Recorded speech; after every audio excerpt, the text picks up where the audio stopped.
Hello everyone, नमस्ते। Forex यात्रामा तपाईँलाई स्वागत छ। स्मार्ट मनी कन्सेप्टको फुल सिरिज सुरु हुँदैछ। हामीले तपाईँहरूलाई युट्युब मार्फत फुल्ली फ्री अभाइलेबल गराउँदैछौँ। यो स्मार्ट मनी कन्सेप्टको पहिलो च्याप्टर हो। अब आउने दिनमा हामी step by step part 1 part 2 गरेर तपाईँहरूलाई कम्प्लिट एसएमसी सिकाउनेछौँ। यदि तपाईँ 1 इयर्स प्लस एक्सपिरियन्स हुनुहुन्छ भने तपाईँलाई 3 देखि 5 महिनामा फुल्ली प्रफिटेबल ट्रेडर बनाउने जिम्मा हाम्रो। यदि तपाईँ बेसिक आउँदैन तपाईँलाई भने पहिला बेसिक सिक्नु होला, किनभने यो एडभान्स कोर्स हो। तपाईँलाई बुझ्न अलि अप्ठ्यारो हुनसक्छ। नबुझेर त्यत्तिकै जेबिटी कमेन्ट चाहिँ नगरिदिनु होला। हामी यो पहिलो च्याप्टरमा तपाईँले सिकाउनेछौँ म्यापिङ कसरी हुन्छ, ब्रेक अफ स्ट्रक्चर भनेको के हो, चोक भनेको के हो, यसको म्यापिङ चाहिँ कसरी गरिन्छ। यो एकदमै इम्पोर्टेन्ट हुन्छ स्मार्ट मनी कन्सेप्टमा। हामीले दुईवटा विषयमा डिस्कस गर्नेछौँ, बोस अनि चोकको बारेमा।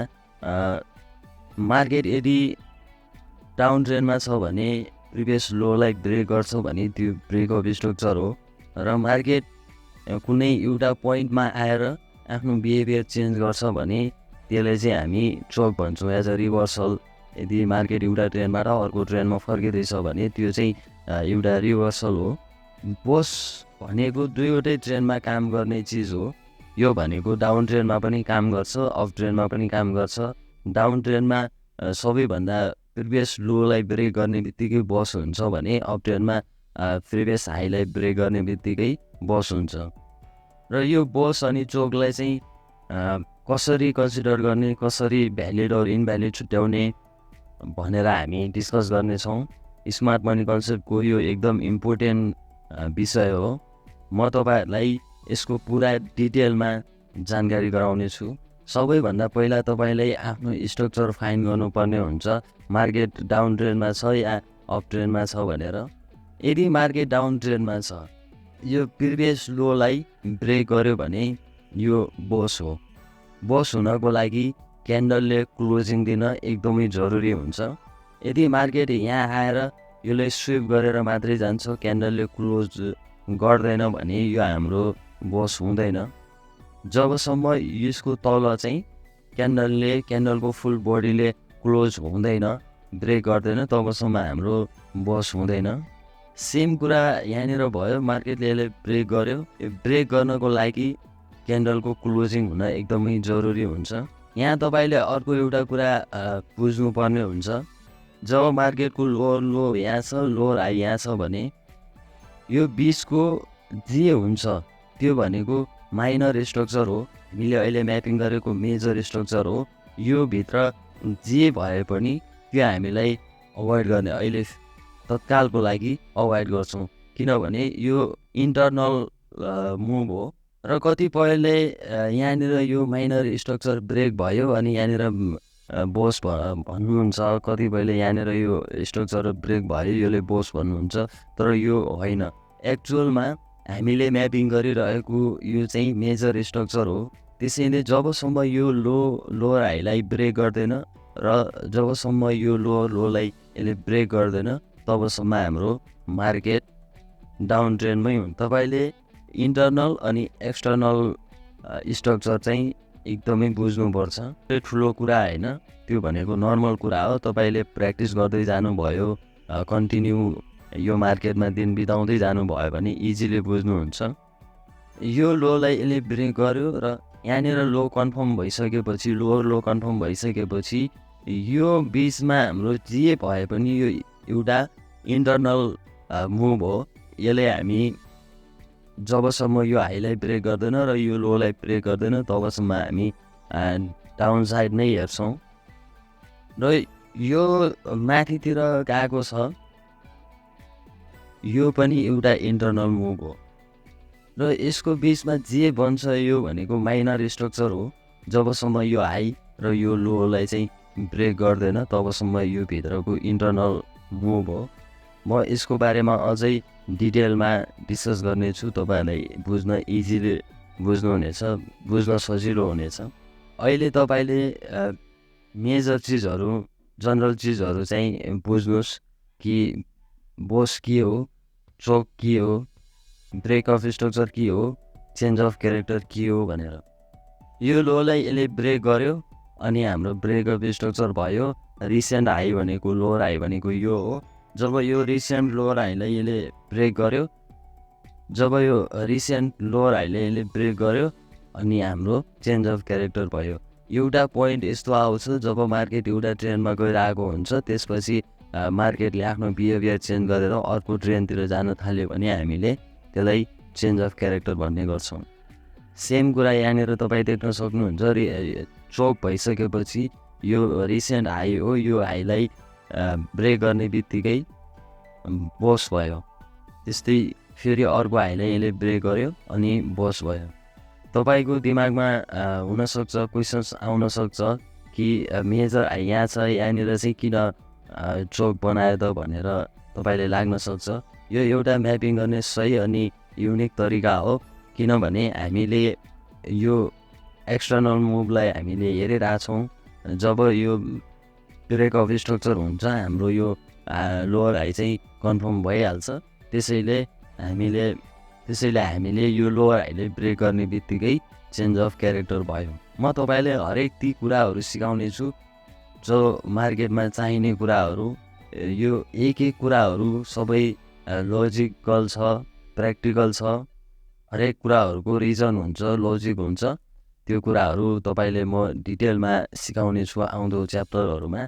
तपाईँले यहाँ देख्न सक्नुहुन्छ पोस्टको के कन्डिसन हुन्छ, टर्म्स एन्ड कन्डिसन के हो। यो सर्कलमा तपाईँ हेर्नुहुन्छ भने बोस हुनको लागि यो क्यान्डलले बडीले क्लोज गरेको छ। यो एउटा बोस हो, यसलाई चाहिँ यो क्यान्डलले क्लोज गरेको छ, त्यसैले यो एउटा भ्यालिड बोस हो। जब यहाँनिर अर्को तपाईँ हेर्नुहुन्छ, अर्को सर्कलमा हेर्नुहुन्छ भने यो एउटा ब्रेक त गरेको छ, विकले मात्रै गरेको छ। यो भनेको लिक्विडिटी स्विप हो। यसको विषयमा हामी नेक्स्ट च्याप्टरमा डिस्कस गर्नेछौँ। अहिले तपाईँ के बुझ्नुहोस् भने जब बोस हुनको लागि चाहिँ क्यान्डलको बडीले क्लोजिङ दिन एकदमै कम्पलसरी हो। यो अप ट्रेन्डमा हेर्नुहुन्छ भने यहाँनिर बोस भएको छ, यो भ्यालिड हो, यो चाहिँ इन्भ्यालिड हो। यसलाई एकदम ख्याल गर्नु होला। डाउन ट्रेन्डमा पनि हेर्नुहुन्छ भने यो एउटा भ्यालिड बोस हो, यसको क्यान्डलको बडीले क्लोजिङ दिएको छ, र यो चाहिँ इन्भ्यालिड हो किनभने यसले चाहिँ स्विप मात्रै गरेर माथि गएको छ। यसलाई हामी बोस भन्न मिल्दैन किनभने यो एउटा लिक्विडिटी स्विप हो। त्यसको बारेमा अब नेक्स्ट च्याप्टरहरूमा हामी डिस्कस गर्ने नै छौँ। अब म तपाईँलाई लाइभ मार्केटमा देखाउँछु, बार प्लेबाट सम्झाउँछु, तपाईँलाई बुझ्न अझै क्लियर बुझ्नुहुनेछ तपाईँले।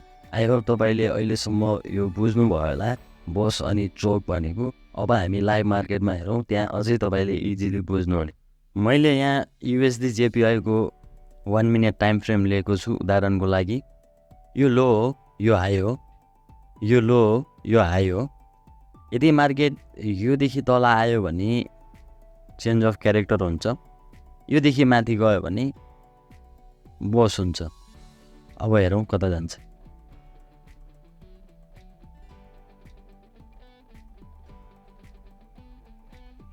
यहाँ यसले ब्रेक गर्यो, यो हाम्रो बोस भयो। यो बोस हो, यो हाम्रो लो हो।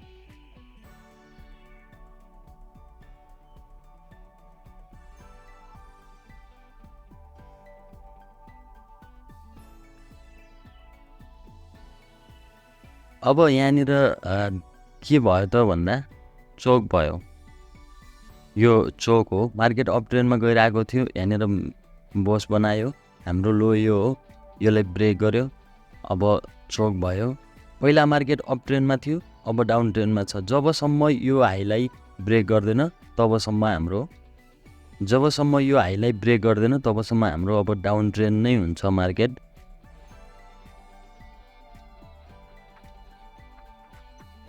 यहाँनिर मार्केटले ब्रेक गर्यो, यहाँनिर मार्केटले यसलाई ब्रेक गर्ने बित्तिकै फेरि हाम्रो चोक भयो। तपाईँले धेरै कम्प्लिकेटेड नबनाउनु होला, म्यापिङ गर्दाखेरि इजी वेमा ल्याउनु होला। आई होप तपाईँहरूले बुझिराख्नु भएको छ। एकदमै सिम्पल भन्दा पनि सिम्पल वेमा बुझाउने कोसिस गरेको छु मैले। अब हेरौँ कता जान्छ है त। हाम्रो यो चोक भइसकेपछि हाम्रो लो कहाँ भयो त भन्दा यो हाम्रो लो हो, यो हाम्रो लो हो। यो लो भइसकेपछि यो चाहिँ हाई हो। यहाँनिर अब अर्को बोस बनायो। यो बोस भइसकेपछि हाम्रो हायर लो चाहिँ फेरि यो हो। यो हाम्रो हायर लो हो। यो हाई र यो लोको बिचमा मार्केट छ। अब कता जान्छ हेरौँ है त।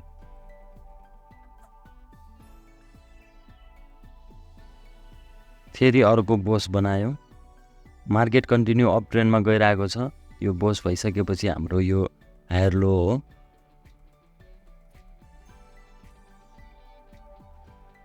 यो हाम्रो हाई कन्फर्म भयो। यो हाम्रो हाई भयो। यदि मार्केट यसलाई ब्रेक गर्छ भने बोस हुन्छ। यदि यसलाई ब्रेक गर्छ भने चोक हुन्छ। ट्रेडिङलाई जति कम्प्लिकेटेड बनायो त्यति नै बोरिङ हुन्छ, त्यति नै झ्याउ लाग्दो हुन्छ। त्यसैले सक्दो प्रयास चाहिँ एकदम इजिली ल्याउने कोसिस गर्नु होला। यहाँ अरू केही पनि छैन। मार्केट म्यापिङ गर्दै आएका छौँ हामीले। यो एउटा अप ट्रेन्डमा छ। यदि यसलाई ब्रेक गर्यो भने बोस हुन्छ, यसलाई ब्रेक गर्यो भने चोक हुन्छ। यहाँनिर कतिपयले लाग्न सक्छ यो ब्रेक गर्यो त यहाँनिर भनेर तपाईँहरूलाई लाग्छ भने यो होइन। यो मैले पहिले पनि भनेको थिएँ, यो विकले मात्रै ब्रेक गरेको छ।